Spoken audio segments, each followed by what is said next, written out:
আসসালামু আলাইকুম। বাংলাদেশ বেতার, রাজশাহী। স্থানীয় সংবাদ পড়ছি শাহানা পারভিন। আগামী মঙ্গলবার ২৫শে মার্চ গণহত্যা দিবস। বাঙালি জাতির ইতিহাসে এক শোকাবহ দিন। সারা দেশের মতো দিবসটি যথাযোগ্য মর্যাদায় পালনের লক্ষ্যে রাজশাহী জেলা প্রশাসন নানা কর্মসূচি গ্রহণ করেছে।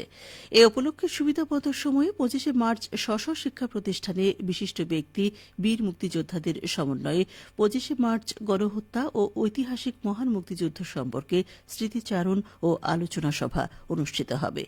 ওই দিন দুপুর ১২টা থেকে সিটি কর্পোরেশনের মিনিপুলগুলোতে গণহত্যার উপর বস্তুনিষ্ঠ ও রোলভিত্তিক দুর্লভ আলোকচিত্র, প্রামাণ্যচিত্র প্রদর্শিত হবে।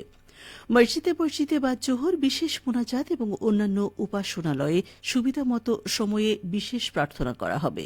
রাত ১০:৩০টায় সরকারি ভবনে ১ মিনিটের জন্য প্রতীকী ব্ল্যাক আউট করা হবে।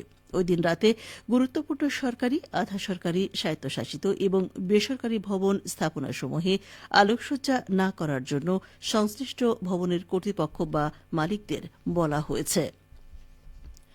নওগাঁ জেলার ৪টি উপজেলায় ৪টি উন্নয়ন প্রকল্প বাস্তবায়নের জন্য সরকারিভাবে অধিগ্রহণকৃত জমির ১৩ জন মালিককে ক্ষতিপূরণ বাবদ ১০,০৩,৯৬৭ টাকা চেক প্রদান করা হয়েছে।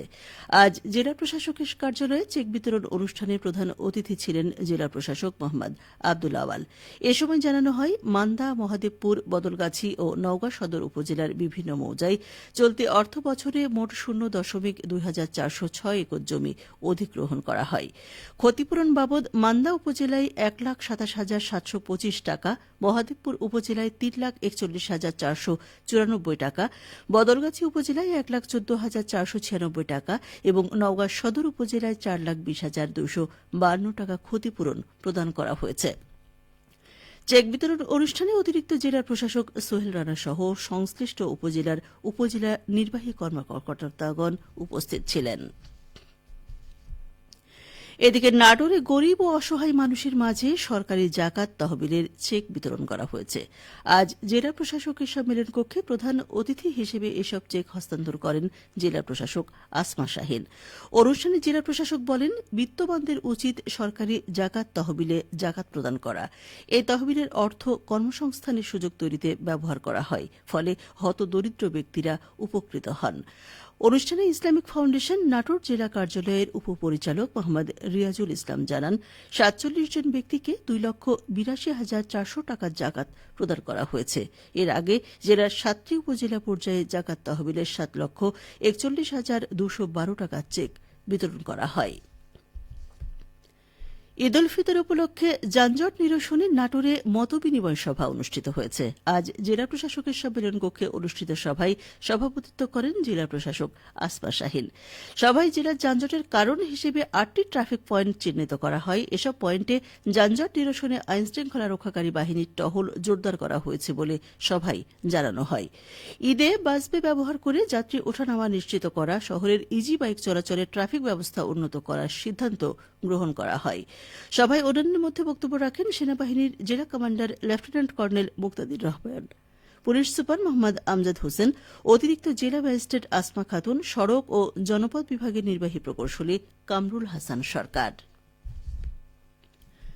পাবনা জেলা প্রশাসক মোহাম্মদ মফিজুল ইসলাম নদী দূষণকারী ও দখলকারীদের তালিকা করে তাদের বিরুদ্ধে ব্যবস্থা গ্রহণ করার আহ্বান জানিয়েছেন।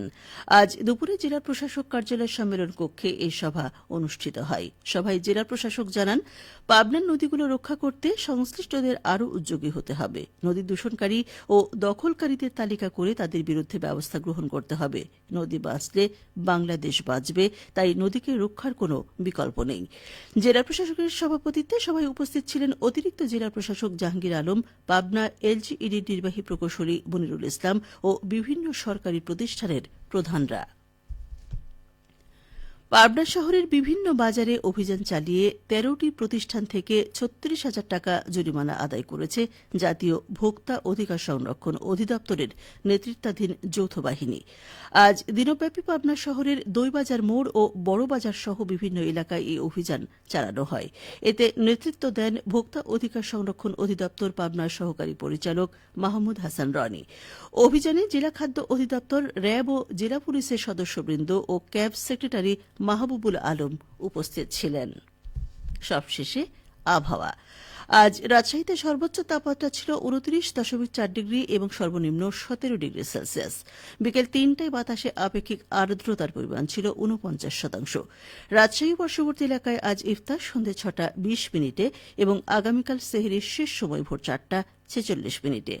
সংবাদ শেষ হল। আমাদের পরবর্তী স্থানীয় সংবাদ সন্ধ্যে 7টায়।